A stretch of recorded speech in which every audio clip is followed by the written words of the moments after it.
খুন হয়ে যাওয়ার আশঙ্কায় আতঙ্কে দিন কাটাচ্ছেন রাজ্যের মন্ত্রী সাবিনা ইয়াসমিনের অনুগামী ও রথবাড়ি গ্রাম পঞ্চায়েতের প্রধান শামসুন নেহার। অভিযোগ, কংগ্রেস থেকে তৃণমূলে আসা দলেরই একাংশ তাঁর বিরুদ্ধে ষড়যন্ত্র করছে। তিনি জানান, কাটমানি নিয়ে বিরোধের জেরে তার স্বামী নাসির আহমেদ ওরফে সাগরের উপর গত বৃহস্পতিবার লোহার রড দিয়ে হামলা চালানো হয়। বর্তমানে তিনি গুরুতর জখম অবস্থায় চিকিৎসাধীন। এরপর থেকে গৃহবন্দী অবস্থায় রয়েছেন শামসুন নেহার। তিনি পুলিশের কাছে লিখিতভাবে নিরাপত্তা চেয়ে আবেদন করেছেন এবং আশঙ্কা প্রকাশ করেছেন যে কোনো সময় তাঁর উপর হামলা হতে পারে। অভিযোগ, আবাস যোজনার প্রকল্পে কাটমানি দাবির প্রতিবাদ করাতে এই হামলা। বিধানসভা নির্বাচন ঘনিয়ে আসতেই কংগ্রেসের সঙ্গে যোগসাজশ করে তৃণমূলের একাংশ তাকে সরিয়ে দিতে চাইছে বলে দাবি করেন তিনি। ঘটনায় রাজনৈতিক তরজা শুরু হয়েছে মালদায়।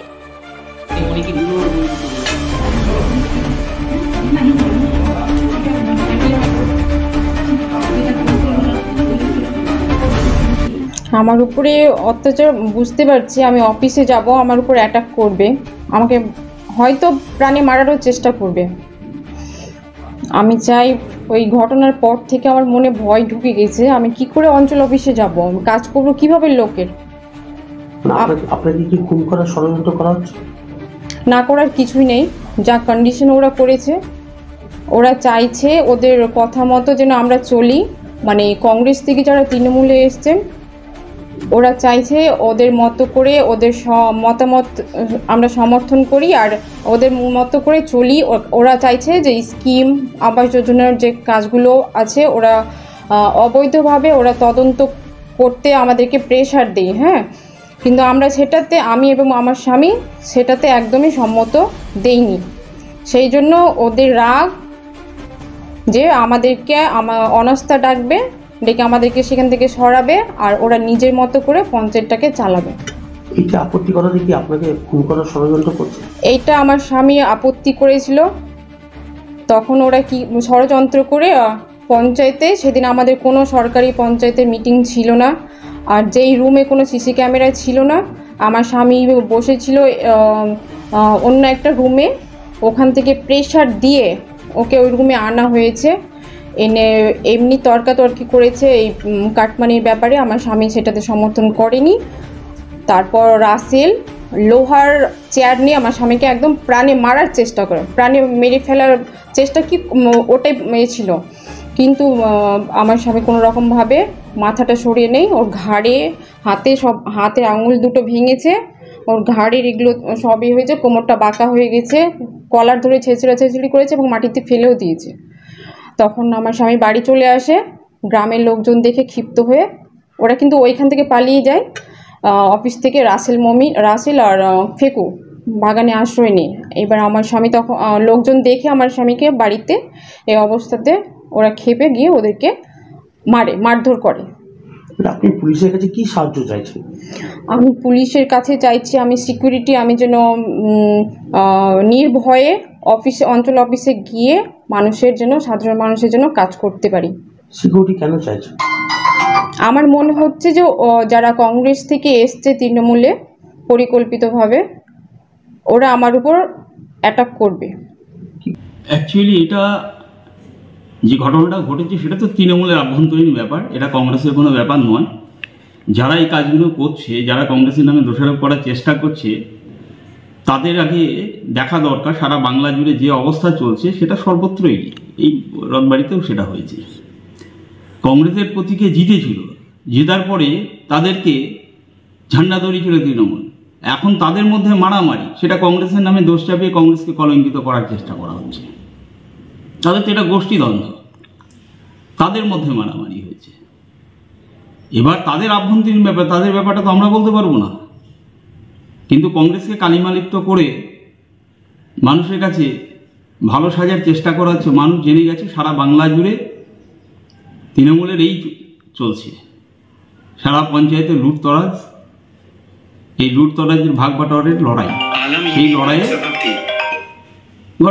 সর্বত্রই হচ্ছে। তাদের আভ্যন্তরীণ ব্যাপার। এখনো বলছি, মারামারি হচ্ছে কাদের সাথে, খুনোখুনি হচ্ছে কাদের সাথে? তৃণমূলে মারামারি, তৃণমূলে খুনোখুনি, তৃণমূলে রক্তপাত সারা বাংলা জুড়ে হচ্ছে। অবশ্যই পঞ্চায়েতের কিসের গণ্ডগোল হতে পারে? তৃণমূলে গেলেই সব কিছু করা যায়। কেন তখন মনে ছিল না কংগ্রেসের জনপ্রতিনিধিকে তৃণমূলে ঝান্ডা ধরানোর? কি কিসের প্রলোভনে নিয়ে যাওয়া হয়েছিল? যে প্রলোভন দেখিয়ে যারা নিয়ে গেছিল, হয়তো প্রলোভন সেটা পূরণ হচ্ছে না, যে প্রতিশ্রুতি দিয়ে নিয়ে গেছিল সেই প্রতিশ্রুতি পালন হচ্ছে না, তার জন্যই তাদের মধ্যে গণ্ডগোলের সূত্রপাত হচ্ছে, এটা আমাদের ধারণা। শিশুর জন্য সেরা পণ্য এক ছাদের নিচে শিশুদের সুরক্ষা ও আরামের কথা মাথায় রেখে ফার্স্ট ক্রাই নিয়ে এলো এক অসাধারণ সংগ্রহ। খেলনা, পোশাক, ডায়াপার, প্র্যাম এবং আরো অনেক কিছু। আপনার ছোট্ট সোনামণির সব চাহিদার একমাত্র ঠিকানা ফার্স্ট ক্রাই। আমাদের ঠিকানা সর্বমঙ্গলা পল্লী রোড, রথবাড়ি, মালদা। যোগাযোগ নম্বরটি হল 9547955255। কি হলো দাদা, দাঁড়িয়ে আছো যে? আর বলো না, সামনেই তো দেখছি ট্রাফিক, আর এদিকে আমার গাড়িতে পলিউশন বা ইন্স্যুরেন্স কিছুই করানো নেই। কোথা থেকে যে করব ঠিক বুঝে পাচ্ছি না। তুমিও বরং আমার মতো মেসার্স কনিকা গাড়ির ধোঁয়া পরীক্ষা কেন্দ্র থেকে করিয়েই নাও। মেসার্স কনিকা গাড়ির ধোঁয়া পরীক্ষা কেন্দ্র? হ্যাঁ, এখানে পাবেন বাইক, স্কুটি, টোটো ও অটো থেকে শুরু করে যে কোনো প্রাইভেট ও কমার্শিয়াল গাড়ির ইন্স্যুরেন্স, ধোঁয়া পরীক্ষা, ট্যাক্স, অথরাইজেশন, ফিটনেস ফি এবং ট্রাফিক চালান পেমেন্ট করার সুবিধা। ঠিকানা পালপাড়া, ধানহাট, চৈতন্য মহাপ্রভুর মূর্তির সামনে, বাচামারি, মালদা। যোগাযোগ করুন 8906430720 এই নম্বরে। আপনি কি আপনার বাড়িকে মডার্ন স্টাইলিশ বানাতে চাইছেন? বাবা Loknath uPVC window and door নিয়ে এসেছে ইউপিভিসি উইন্ডো ডোর।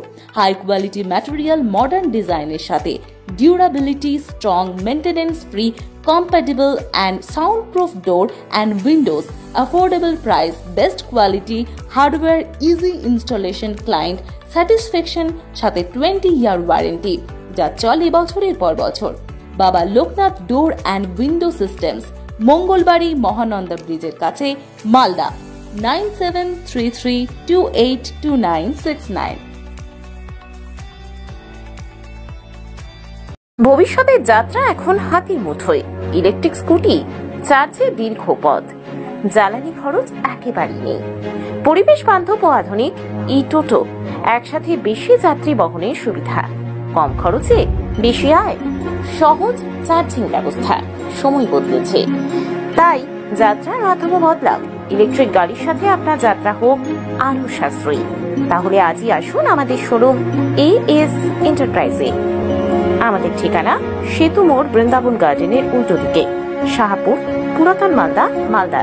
যোগাযোগ 8947856406, 9614567793।